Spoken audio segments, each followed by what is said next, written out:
দীর্ঘ টানাপোড়েনের পর অবশেষে তলবির সভায় সামসি গ্রাম পঞ্চায়েতের প্রধান মনীষা দাস অপসারিত হলেন। তার বিরুদ্ধে অনাস্থা জানিয়ে টিএমসির অধিকাংশ সদস্য গত 14 মে রতুয়া 1 নম্বর ভিডিওর কাছে আবেদন করেছিলেন। প্রশাসনের দুবার সভা স্থগিত হওয়ার পর সোমবার কড়া পুলিশ নিরাপত্তায় তলবি সভা অনুষ্ঠিত হয়।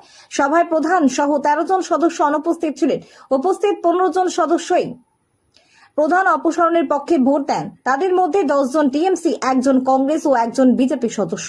ব্লক প্রশাসন জানিয়েছেন, পঞ্চায়েত আইন অনুযায়ী শীঘ্রই নতুন প্রধান নির্বাচনের দিন ঘোষণা করা হবে। উল্লেখ্য, 2023 সালের পঞ্চায়েত নির্বাচনে 29 আসনের শামসি গ্রাম পঞ্চায়েতে টিএমসি 19টি আসন জিতে বোর্ড গঠন করেছে। শামসি গ্রাম পঞ্চায়েতের প্রধানের বিরুদ্ধে অনাস্থা ছিল।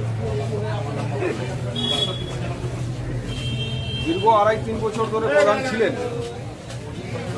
এলাকায় তার নামে অনেক অভিযোগ। পঞ্চায়েত সিস্টেম উনি ঠিক মতন চালাতে পারছিলেন না এবং আমরা যারা গ্রাম পঞ্চায়েতের সদস্য যারা ঠিক করেছি তাকে অপসারণ করে আমরা নতুন করে প্রধান গঠন করি। আজকে অপসারণ হবে। কতজন মেম্বার রয়েছেন পঞ্চায়েতে? আজকে 29 জন মেম্বারের মধ্যে 15 জন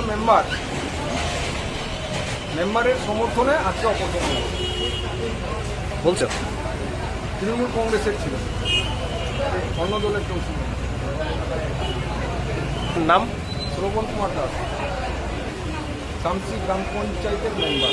শামসিজুবির অনাস্থা প্লেস ছিল, তাই অনাস্থা প্লেস হলো। তৃণমূলের প্রধান ছিল, তিনি কোনো সদস্যকে ছাড়া নিজের মর্জির মতো নিজের বাহুবলী দেখে পঞ্চায়েত চালিয়েছে।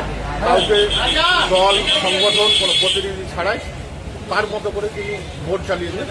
তার বিক্ষুব্ধ হয়ে জনপ্রতিনিধিরা সবাই একত্রিত হয়ে সাধারণ মানুষের কাজ আগামী দিনে করার লক্ষ্যকে সামনে রেখে তারা অনাস্থা প্রকাশ করেছে।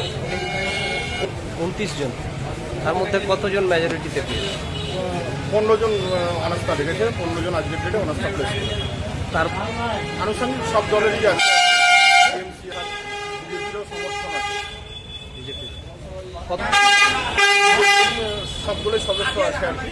আজকে একজন উপস্থিত হয়েছিলেন, বাকি টিএমসি 14 জন জনপ্রতিনিধি। নাম? এমডি ইউসুফ আলী বাহাদুর।